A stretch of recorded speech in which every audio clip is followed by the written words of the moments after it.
We divide 246 by 2 in long division method. So 2 times 1 means 2. On subtracting we get 0. So now we put down the number beside this 4 and we remove this 0. So 2 times 2 means 4. On subtracting we get 0.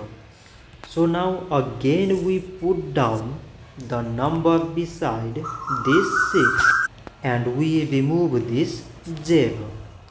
So 2 times 3 means 6. On subtracting we get 0. So 246 divided by 2 is 123. So this much for today and thanks for watching.